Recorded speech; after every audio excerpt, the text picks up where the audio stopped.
Hi, good evening. Welcome to Enterprise Wednesday. My name is Ching Yu.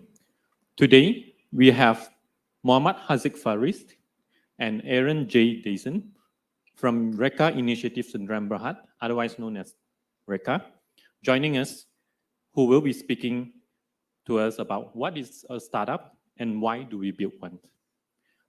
Thank you, Haziq and Aaron, for joining us this evening. And we are very honored to have you to share with us, your perspective in terms of what is a startup and why do we build one. Now, startup could be the buzzword to many others. And why do we build one?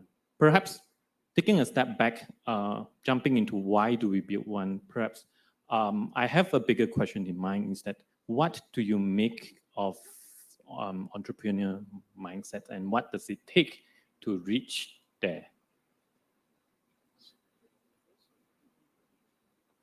Hello everybody. Thank you APU for having us over here today. Thank you, Dr. Babe. I think so. On the topic today, what is a startup and how and why do we build one? I think we'll just let me introduce myself a bit. I'll just introduce myself a little bit. So I'm with REKA, and I'm the head of special projects, initiatives, and partnerships. My background is I was an auditor. I worked on consulting engagements.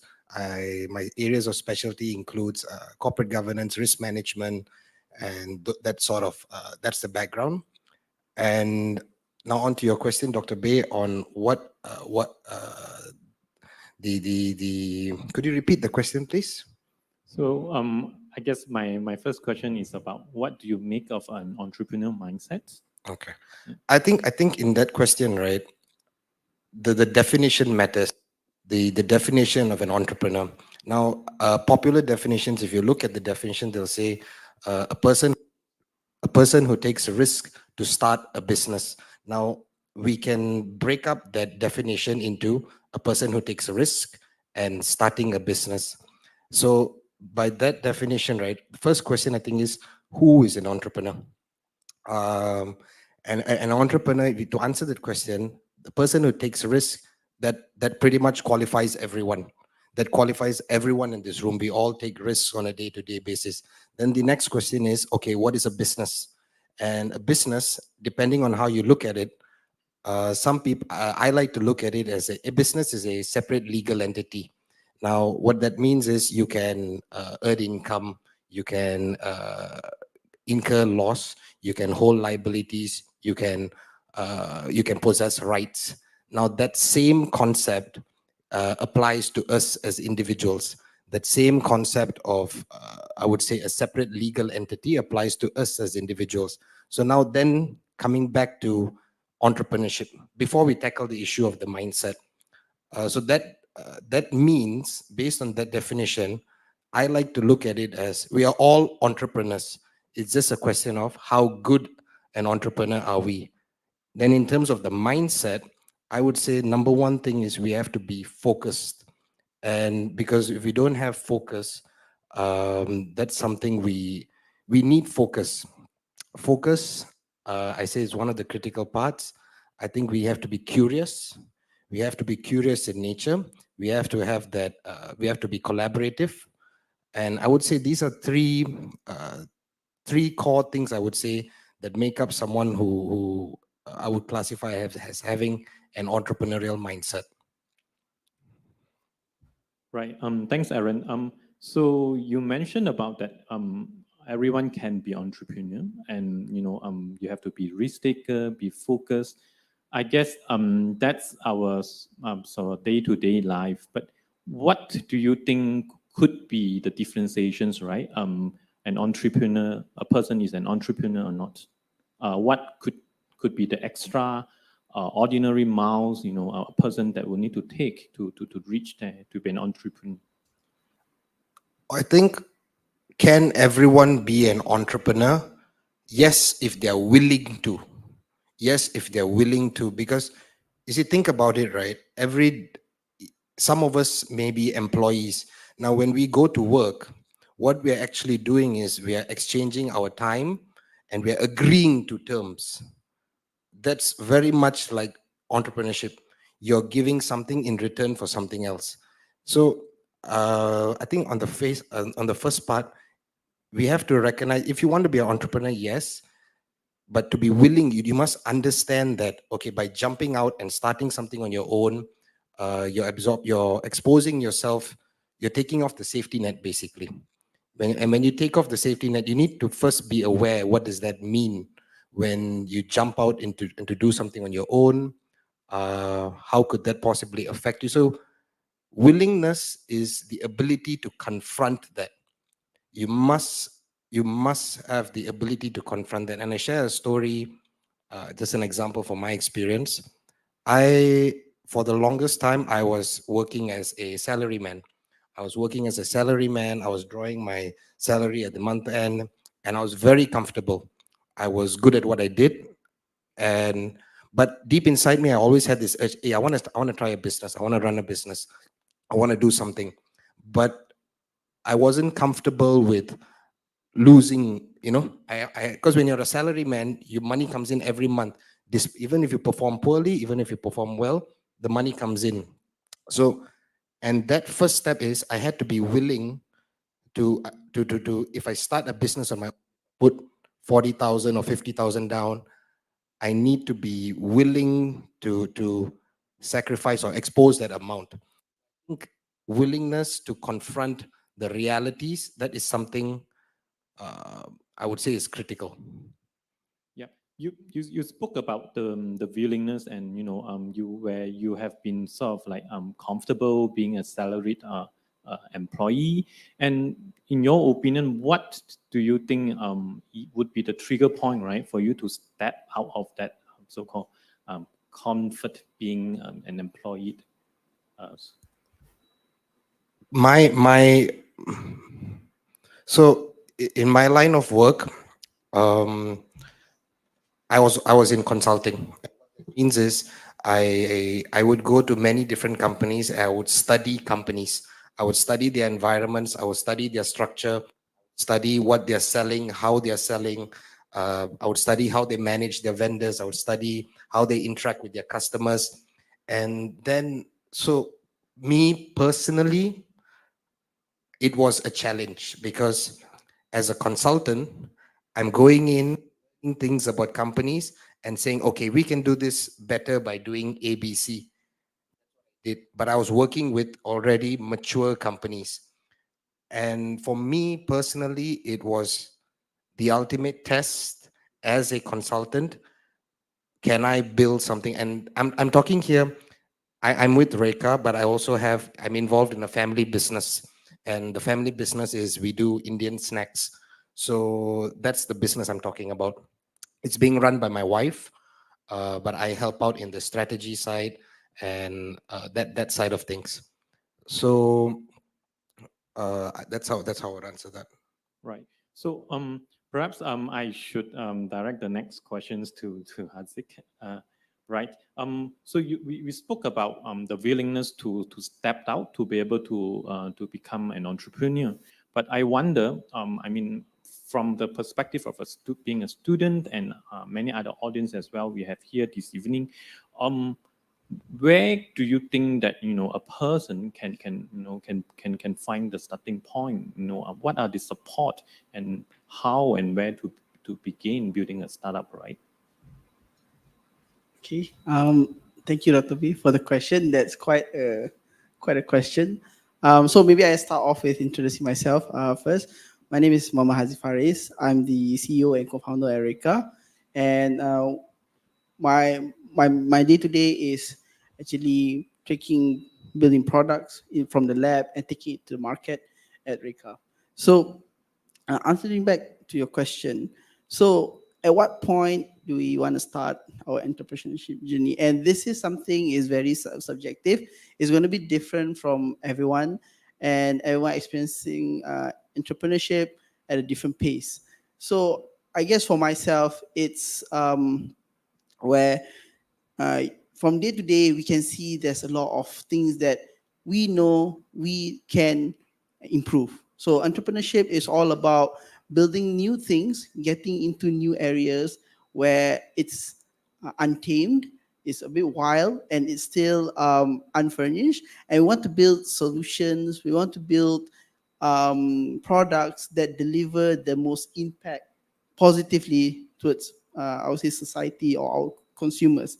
And that that kind of feeling, wanting to build something and deliver impact, actually over time it builds up, and technically speaking, you'll find yourself in a very critical moment where you have you have to do it, or you want to do it. So it's a bit more emotional feeling for me when you're talking about entrepreneurship, because like for before this, I was also working in the cybersecurity area, and then I went into data analytics, and I work in a lot of big tech firms, and eventually I can see gaps, I can see things that, hey, maybe I can do that, I can help in that area, a lot of things that I can improve myself, and to a point where one day it all boils down to, okay, let's do this, let's try to make something happen. And but entrepreneurship is always about, the first thing about entrepreneurship is all about taking risks.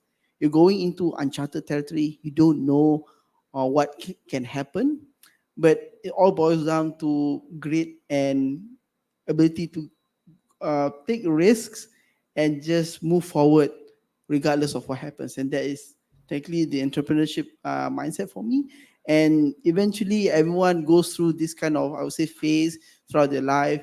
And whether or not you want to actually get started is really subjective from one person to the other lah. Right. I'm impressed by you saying that starting a startup is something emotional for you, for yourself. But I rather oftentimes, you know, being an entrepreneur, especially on a startup, you do fall back. You know, sometimes you really get hit very hard. And who do you think, or what are the support out there, right? I mean, for that you think you can lean on. I mean, for you to get advice, you know, or or possibly in other forms of support. Okay, when you start off with your own startup, right? You build your own business from scratch, and I would say the first fallback is always going to be friends and families. There's going to be the number one support system that you have, because, like I said, and I emphasize it, why entrepreneurship is a bit of emotional journey is because, like, although it's a lot of the time it's about business. Of course, we're doing this. We want to, when we talk about the economics, you want to get profit and things like that. But it's always about you delivering the solution. You want to make change and impact, and it's always something that's sort of like close to you, what you want to do as a person. And when you get started, it's always going to be very hard, and having the first support, the first line of support will be your friends and family. That would encourage you to actually grow and build more. And entrepreneurship, like I say, is always about taking risks. So from day one, the moment that you decide, hey, I want to be entrepreneurship, I want to be my own startup, and that's going to be your first step to taking on a lot of risks. And friends and families is the easiest one. And at certain stages of your startup, there's a lot of other kind of support that you have. There are a lot of agencies out there. There's a lot of startup accelerators. There's a lot of programs, and these, I would say, institutions or these organizations are there to help nurture startups in various stages of the startup life cycle. Right. This is just a follow-up to what I have raised earlier. So, well, we do acknowledge that friends and family, they are our immediate line of support, right? I mean, from the emotional sort of perspective. But I wonder, you know, at a broader sort of ecosystems, what's your view, I mean, on the startup ecosystem, I mean, in Malaysia, for example? Okay, so for the startup ecosystem in Malaysia, there's a lot of I would say government-led agencies, or even there are private-led agencies that are doing a lot of programs to help startups in general. And previously, you have Magic, which is the Malaysian Global Innovation Center, where they help startups from zero to get back on their feet and just eventually grow on their own. And then now, I think the government has launched something called Meranti, which is technically the new version of Magic in relations with Technology Park Malaysia as well, to actually help startups as a uh, uh, to help startups grow and actually go a bit more on innovation and high tech technology. So that is and you have MDEC, you have Cradle, you have other all these institutions that are well known to actually help startups a lot of in many stages of the startup life cycle. Yeah. Yeah, I guess the list will goes on in terms of the Yep. the government link agency in terms of supporting how this to bring up the startup culture in the and obviously culturing the innovative and entrepreneurial mindset. But I wonder, REKA being a startup itself, right? What's your view or rating in terms of how the entire Malaysian startup ecosystem is behaving right now? Dangerous question, huh? Okay, for REKA it's a bit different. We don't follow the common path for most startups. And there's two key points here. One is the nature of business that we do. The type of things that we do at REKA is very different from a lot of startups. And the second point is in terms of funding and investments and things like that. So the first one, which is what we do, REKA as a base, we are an R&D company, and what that means is that we involve ourselves with a lot of high-end technology development, and we dive into the basic science and engineering of things, and we build customized solutions for our clients and our partners. And we very much operate sort of like a university kind of setting, but we're a business. So it's very different from your normal startup, where startup usually you have a product that you really believe in and you build, and then you will go to investors, you will pitch for that product, right? So we're a bit different in that sense. And from there, we offshoots a lot of other products from our R&D. From when we deliver service for our clients, then we have other products in robotics, in sensing, in autonomous technology. And from these products, they generate their own sort of revenue income. And from there, that's why we at the moment we don't have we're planning to open another one investment round, but we haven't had any investment round. Is it because we're already generating a bit revenue on our own to actually self-sustain the whole entire operation. So that's it. It's a bit different in terms of how we do Erica, and we're very much, and being an R&D company, the uniqueness is that although we're a business, we operate very much like an institution where we need our own KPIs. Is we need to also publish papers and conduct research with universities and things like that. So that's a bit different when we talk about how REKA will operate in that sense as a startup. Right, right. That's very interesting. Thanks for sharing with us about what REKA has been doing. Perhaps if I could just dissect my questions a little bit, right? So, on what are the lessons that we have learned? I mean, based on in terms of the stages, how does you position REKA? Although you were saying that REKA is special in a way, is unique in a way that is unique in a way that you are an R&D and consulting company. And how do you do that? I mean, how do you make yourself different, right?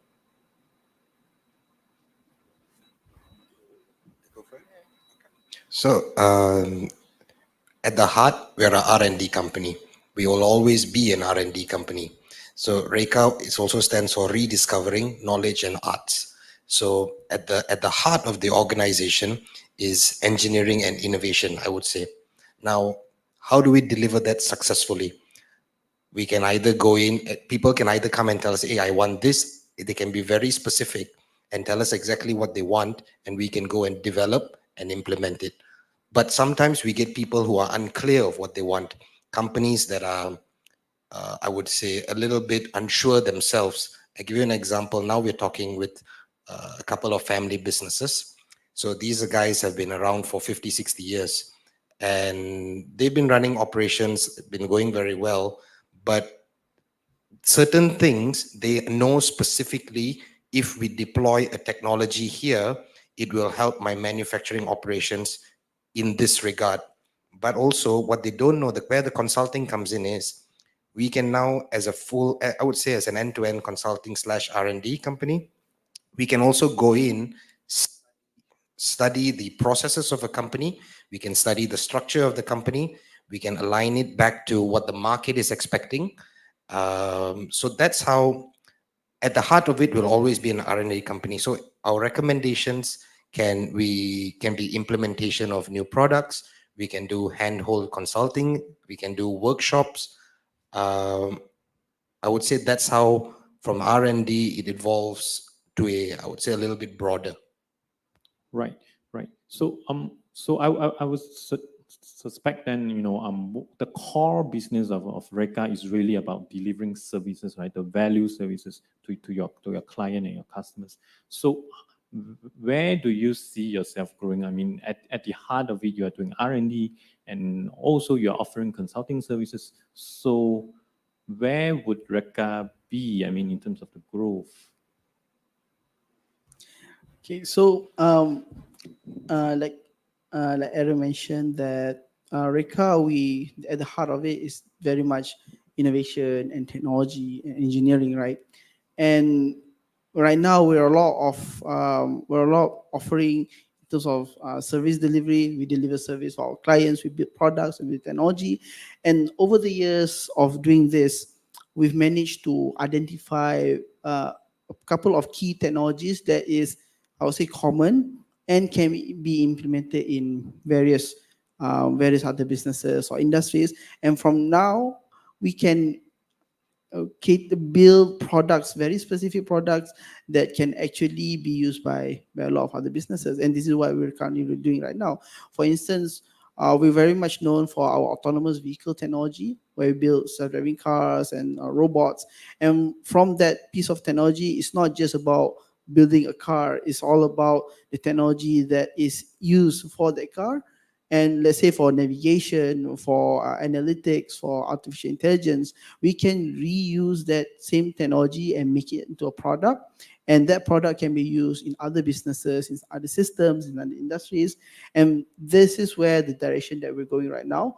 Currently, we have three major pillars in terms of our own product, that from the services and the experience that we've gained throughout the years, we've built to actually help technologies right now to actually automate their whole operation, either in terms of software, using systems, using applications, or even hardware using robotics or IT sensing. So currently we have a couple of products that we use to actually help businesses to go digital and be at the forefront of technology. And this is where I would say how REKA is unique. And by unique, doesn't mean that we're better than anyone. It's just the way we operate or we do things slightly different. And from the services that we have offered over the years, it became a product-centric kind of approach right now. And this is where the future that we are going for.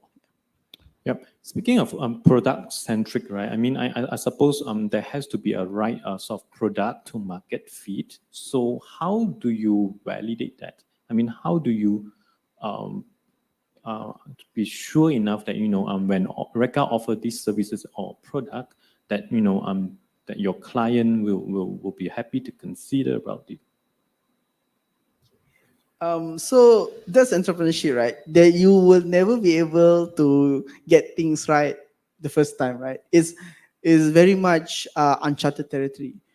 Every time when you think that you have a great idea and you want to build a product, and then you think that it is what the consumer or the customer wants, you'll never it's going to be hard to get it right off the bat on the first time. And this is where there's a lot of frameworks for startups to follow to actually understand what are the key things that you need to identify before you actually start building the product and eventually start shipping it out. So The first thing is definitely validation.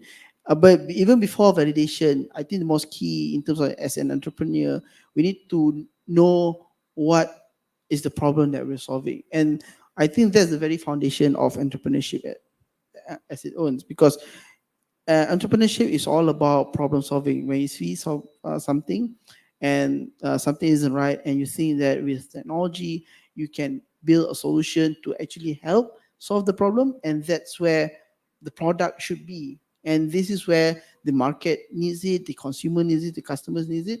And from understanding there's a problem that exists, then only comes into the validation. Then you talk to people, you do surveys, you do a lot of research, reviews on various other markets, industries, even consumers, to actually understand, do they need this product? Do they need, is this a problem for them? Is this a problem that they want to be solved?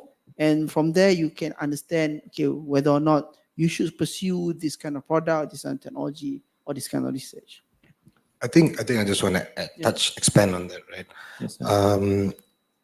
I think trying, it's about trying, coming up with something, seeing a mismatch at the level of the consumer, and then thinking of an idea and then trying. You will never know what the consumer wants. It's difficult to sit on this side and guess what they want until we really go knock on the door and is what's exactly happening. I have quite a good example, and this comes back, I guess, a little bit to marketing, right? I have a friend who owns a bakery, and so I was asking him about what's your marketing strategy, right? How do you bring in the sales every day? Then he said this is what he did. He looked at his consumers, the people that were buying from him. He understood.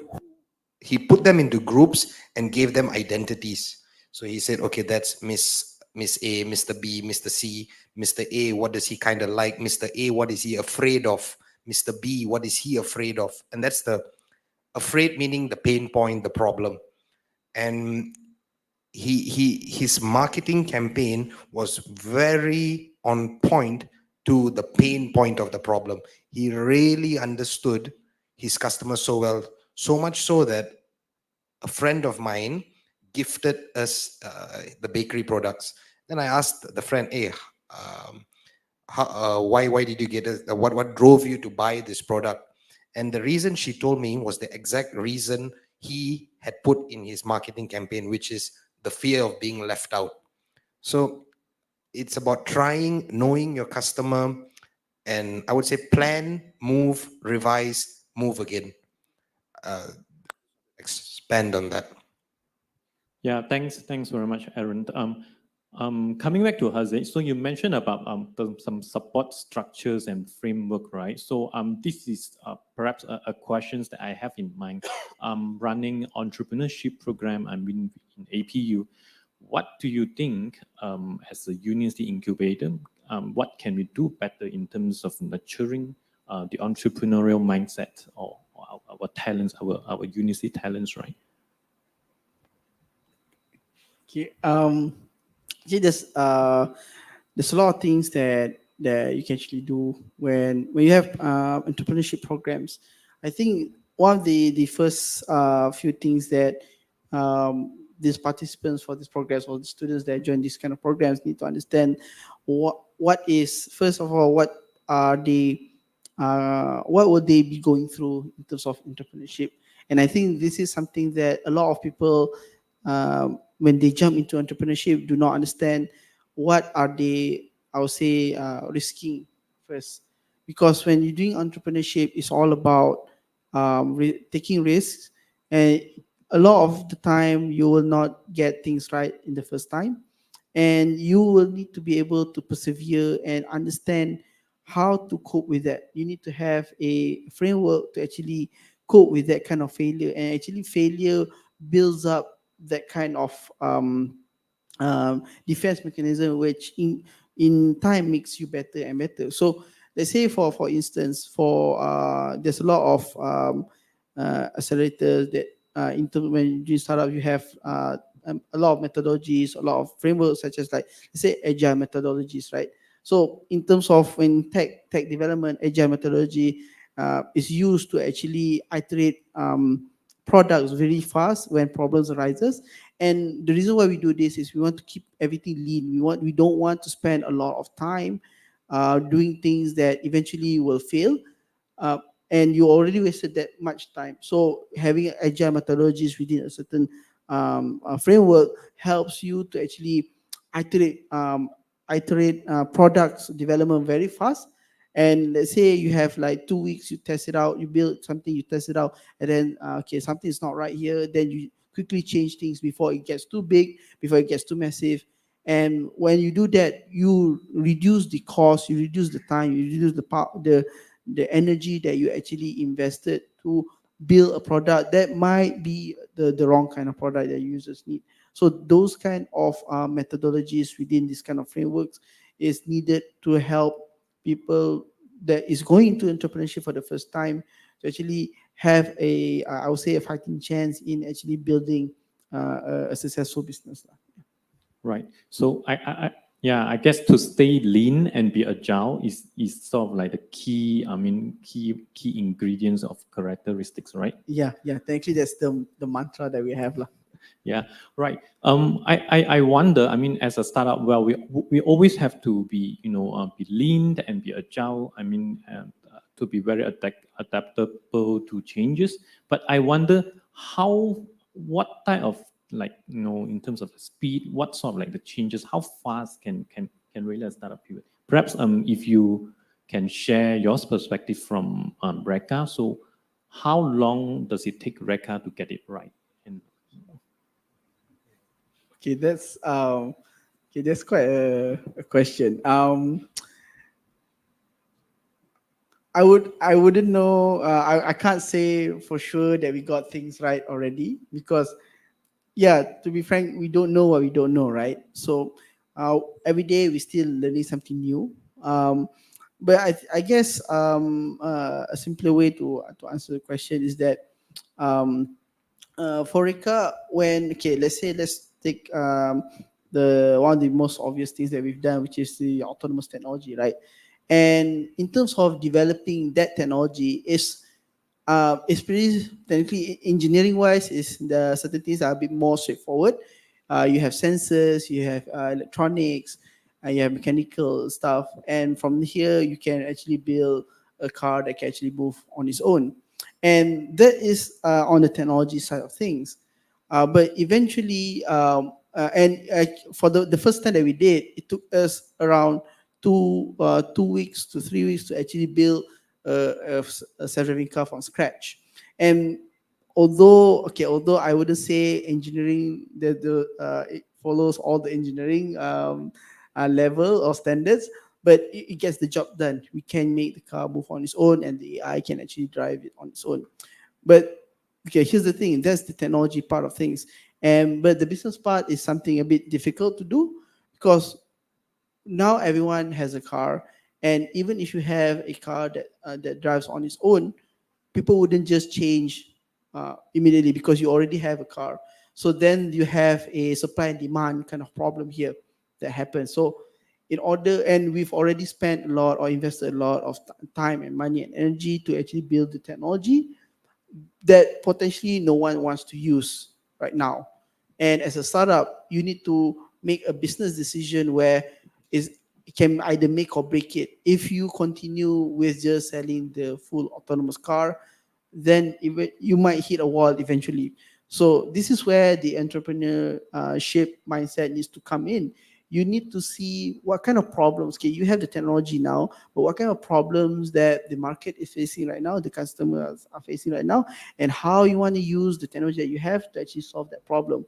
So from the technology that we have, we break it down and into base technology in terms of computer vision, in terms of AI, in terms of sensing. And from there, we can actually spin off other businesses that actually create faster revenue than just the car. So we need to pivot very fast. Uh, I would say it took us like a year after we did the car. It took us 1 year to actually pivot into another another whole segment where we do services based on the technology and experience that we have from building the autonomous car itself. Right, right. Yeah, that's very interesting, right? This basically sort of leads to my next questions, right? At which juncture a startup would need to decide rather to make a pivot or take a fallback? So you mentioned about make it or break it. There's a lot of factors that you need to take into account. Yeah, it can be financially, it can be emotionally, it can be technologically. It's impossible because when building a startup, and especially when you are in this kind of deep tech kind of situation where you build technology that is sort of uncharted territory, you always hit a snag. And there's a lot of things that can happen or can be a challenge or obstacle for you. And let's say, for instance, let's say financially you are in the red, you cannot pursue the research. So you need to actually pivot, and from understanding your cash flow and financial projection, you know, okay, we need to have a pivot in the next couple of months. If not, not going to survive this. So there's going to be a trigger or a push, and that kind of business decision needs to be made by the founders themselves. And you might have a technological kind of obstacle where when you do R&D, when you do product for your company, and then you found out that, hey, actually scientifically this is impossible to build, or it needs another 10 years to build. So then at that point you need to know that, okay, how are we going to pivot this, where maybe we can find another use of this technology, another way to solve this problem. So you need, at that point you need to find a way to actually find other routes that can actually sort of like continue your startup to eventually you want to build what you want. So this is very much subjective. There's a lot of factors and variables that you need to take account in order to understand at what point you need to pivot. Right. I guess that's really a tough call, right? I mean, as a startup, you make a decisions whether you want to fold it up or you decide to pursue it. Pivot it all together, 360 change to your direction. Right. I suppose we will be glad to hear from REKA perhaps just one last sharing. Perhaps if you don't mind sharing, what do you think would be one of the most among the impactful projects that you had so far in REKA? I think impactful projects, so if you look at the projects we are doing, right now we have the AV, the autonomous vehicle, which is one, but it's not limited to just the car. It can be robotics in the warehouse, it can be warehouse operations, it can be the fleet in the warehouse. That's an example. Also, we have scanning of people in the room, counting of people in physical spaces. That's another thing that we're looking at. And also we have right now, I would say a dashboard for small businesses, businesses who run on very simple Excel spreadsheets. So what we do is we have a dashboard that we can plug and play. They can visualize everything on a single platform. Barring the last platform I was talking about, a lot of our products have this sustainability theme around it, especially the AV. Also, there's another project we're involved with, which is traffic counting. We're in partnership with Murata from Japan, and together with them, we are their local technology partner, and we are looking to deploy these sensors across Malaysia for purposes of traffic counting, right? To make the roads smarter, to make the roads leaner, that sort of thing. So I would say we are trying to focus our products to where Malaysia is moving. A lot of the times, Malaysia will release their plan, right? The 5-year plan, and if you look at where that's going, it's always moving towards mobility. Mobility is a hot thing right now, especially in Malaysia, where our road infrastructure is pretty good. So we've got a lot of road. So there's a good and there's also the flip side. So we are moving towards mobility. Now, mobility can be in terms of people. It can be also in terms of vehicles. That's one of the long-term plays, I would say, at REKA. Does that answer your question, Dr. Bay?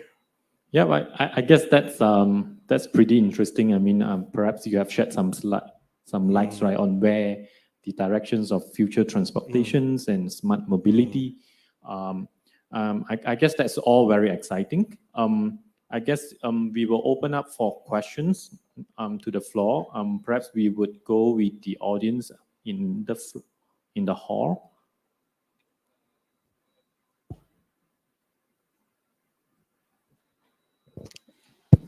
So as of now, I just want to know, do you guys plan to move out of Malaysia and expand out? Or are you going to work from Malaysia and expand with your work? Of course, we are Malaysian. At the heart of it, we are Malaysian. You see, I would say the push for REKA, right, is we're a tech R&D company. But naturally, what's been happening, Malaysia has always been an importer of technology. So to change that, that's why from there comes REKA. We want to be an exporter of technology in the future. Now that will take some time. Now to your question, do we want to go out? It's sort of like that, the Jago Kampong theory. To be successful here, to get the right kind of attention here, we also have to go out and win and then come back. I see a little bit of that. We do want to go out. We've been, that's why we're exploring channels in Dubai. That's one. Japan. So we have a few, I would say, countries within our, where we are focusing at. But Malaysia will always, I guess, have our hearts. Yeah. All right, thank you. I think I just want to touch on one of the topics. It's a conversation, right? Yes, Aaron, so please. The incubator, right? I think when I was a student, I never had these kind of things like an incubator. I never had an audit. I never had. I don't know if I even would want that if I was a student. It depends what kind of student you are. So, but now when I think back, okay, what's really important as a student coming up, and I look as a student as an entrepreneur. For me, it's the same thing. You are whoever you are an entrepreneur. Now, technical skills is one. You need to have the technical skills. Now, you can be a born genius, you can be a self-taught learner, or you can go out and get work. But one thing more important than that, I feel, is the communication aspect. Can you write? Can you speak? Can you present? Can you think? Can you work in a team? These are things where, you see, the only way to get 100 people or 200 people moving in a uniform direction is through speech or through text. That's the only way you can do that. The only way to convince someone is through speech or is through text. Body gestures help, but it's so I think that one thing, that communication part is very, very important.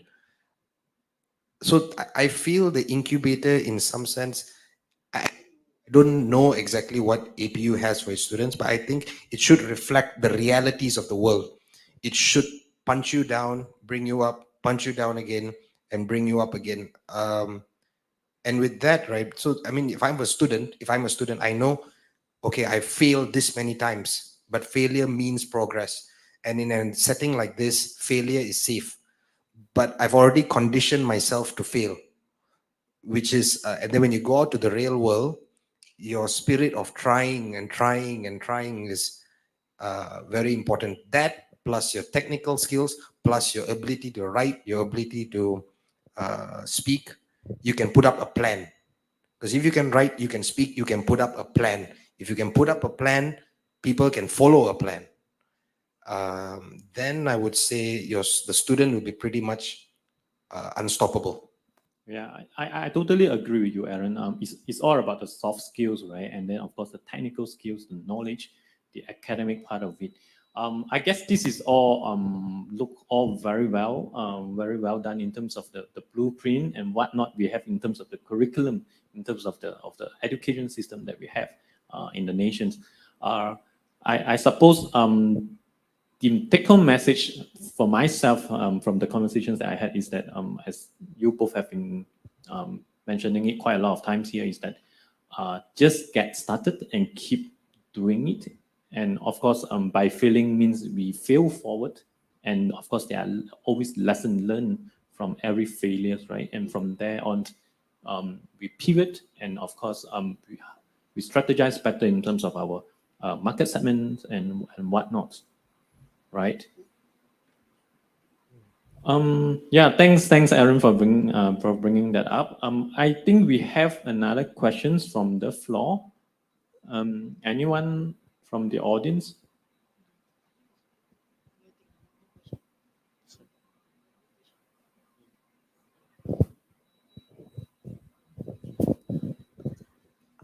Okay, sorry. My question is, how does one potential entrepreneur know that it's actually the right time for him or her to actually start a startup?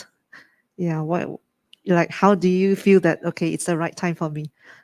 Yeah. Maybe I can take this one. I guess I did mention about this just now. There is, I would say, there's no indicator or a solid indicator, or I would say in my experience, there's no measurable indicator for me to actually start my startup. And it's like I said, it's always something that is inside you. Over the years, you might have an idea that has been boiling down in your mind that you wanted to always do, and you'll reach to a point, I would say naturally or organically, that you want to do this and you want to sort of like risk it all. And also, um, there are entrepreneurs that I've seen, they do things on the side, right?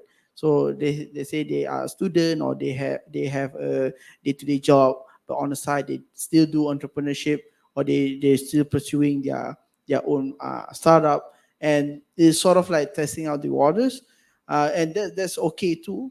But there will be a point in life, I guess, that you feel that, okay, I need to do this wholeheartedly, and I want to risk it all. And this is a very subjective, I would say, topic, and everyone goes through this kind of phase differently.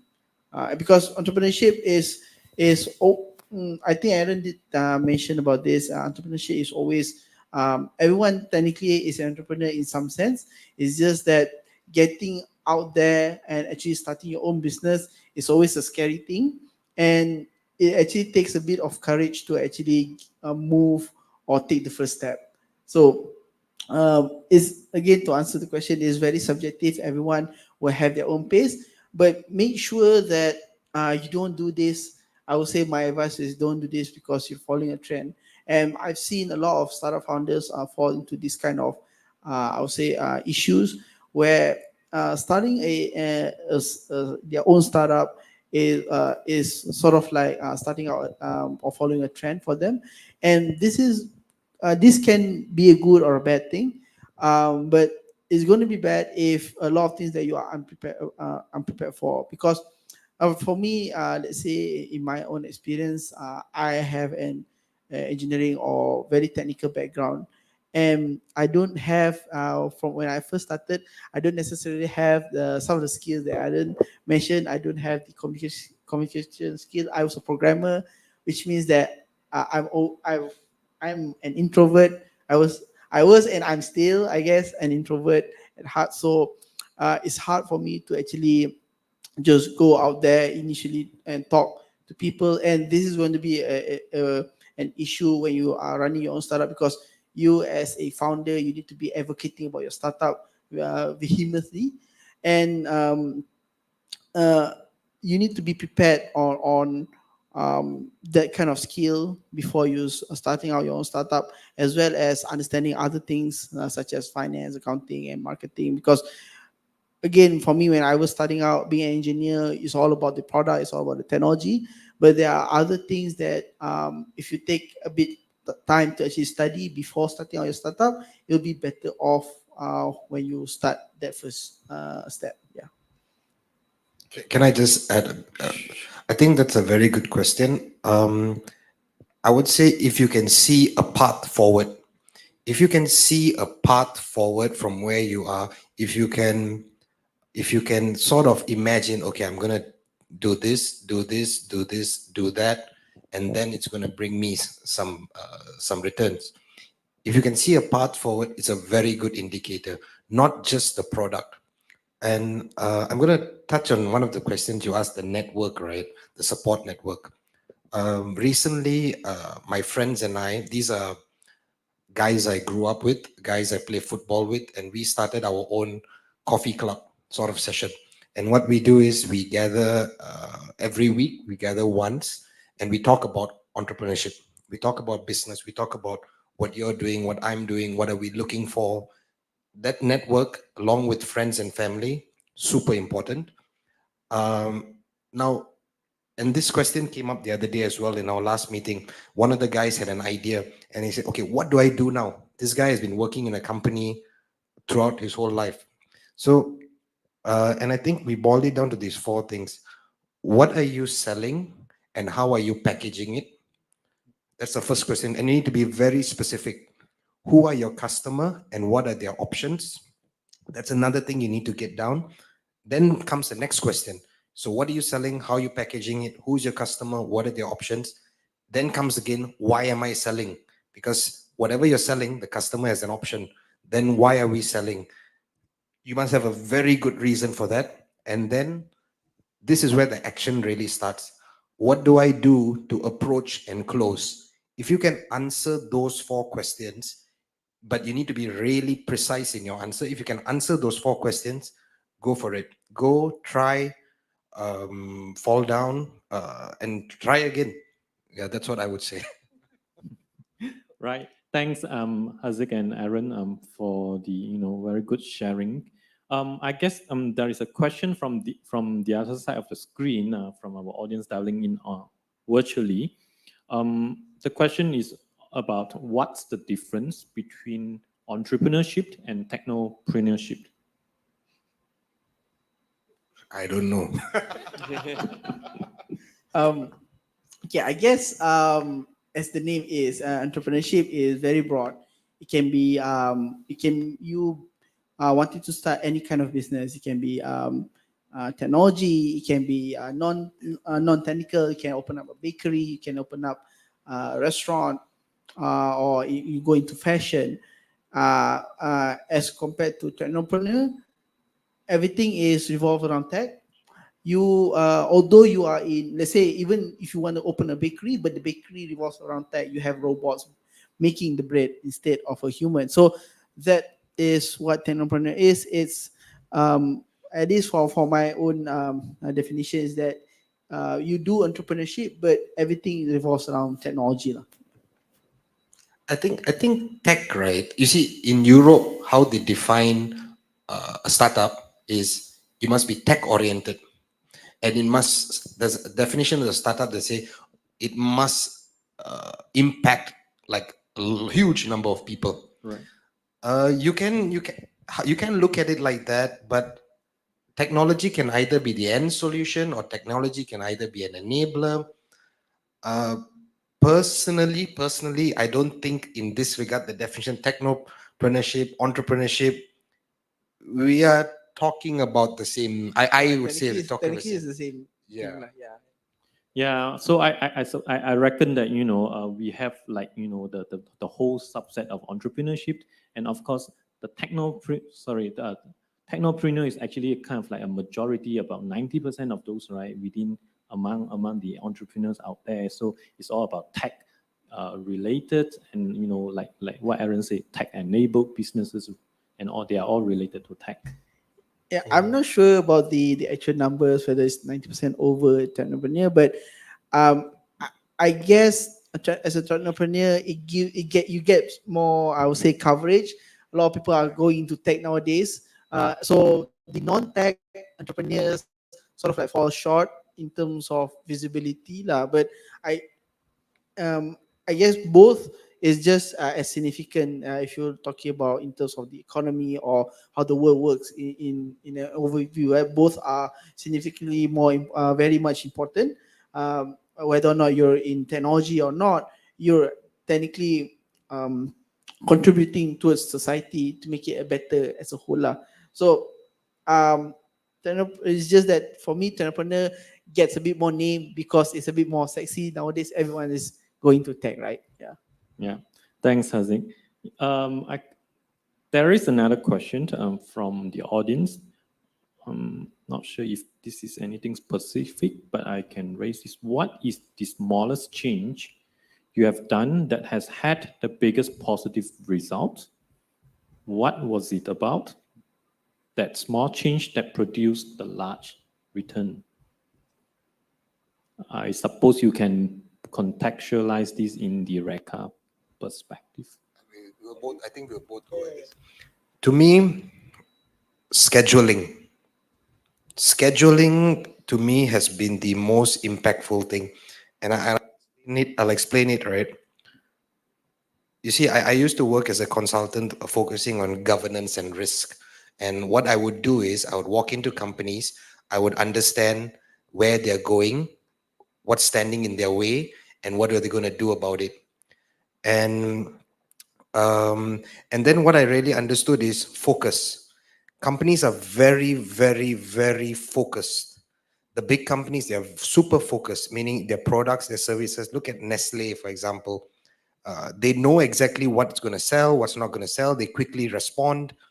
And when it comes down to that day-to-day level, right? So what companies do is from their vision and mission statements, they define how their future would look like, meaning from the vision and mission statement, they can define it into objectives, from a market share objectives, from a financial position objectives, etc., etc. And then they scale it back. Now, as an individual, as a company, that applies to you. But when it comes down to the day-to-day, scheduling, I think, is something, scheduling and that common focus. Scheduling and common focus really goes a long way. Yeah. Right. Anything you would like to add on, Haziq? I guess the same. It might be almost the same, but I think it's for me, it's management. I guess it's because like REKA in its entirety is already 9 years. So the first half of REKA, we were a bit more loose in terms of how we operate things, right? Because we are an R&D company, we're doing all this cutting edge stuff. And there's always the part where corporate management is a bit lacking because we don't want to be restricted in what we do. But then that small change when I did with putting in a bit more structure, not too tight. We're still having fun and we're still fairly open. We're quite loose, but putting in a bit more structure, and let's say like Aaron mentioned, like having a bit more we have schedules or consistency in terms of what we do on a day-to-day and on a weekly basis. That small change actually made us much more better, much more efficient, much more productive. And it keeps us, again, focused on what we want to do and what we want to achieve in terms of our mission and vision statement. And this is real important is because whether or not you're in R&D or in tech, when you build your own startup, you have your own idea, you have your own product that you want to pursue, you'll always lose sight of what's the real thing that you want to pursue or what you want to do. And eventually you want to do everything. You want to, hey, I think from here we can do this, we can do this, we can do this. And without that proper management of product roadmap, product flow, and not understanding the vision and mission of what we are really wanting to do in the first place, will actually makes it a bit harder for you to be a bit more focused and actually be a bit more successful. Right. Thank you so much, Haziq and Aaron. I guess that leads us to the end of our conversation this evening. Now, before ending, just sharing with everyone here that Enterprise at APU and in collaboration with REKA, we will be organizing a workshop on the 16th July for more insights and in-depth learning on how to build your startup. Come and join us. As you can see, there is a please do register yourself if you are interested to join. Right.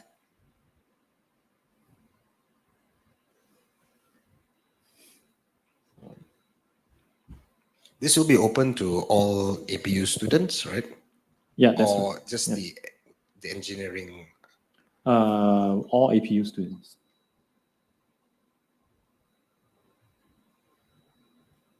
Yeah.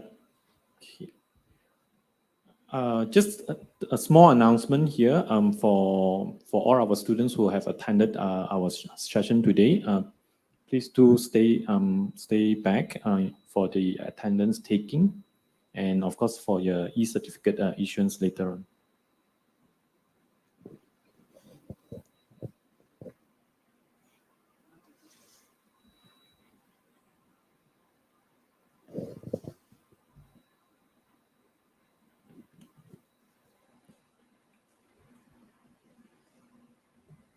All right. With that, thank you very much, Haziq and Aaron. We spoke to Mohammad Haziq Faris and Aaron J. Dason from REKA Inisiatif Berhad. Thank you for joining in Enterprise Wednesday. Goodbye. Thank you. Thank you.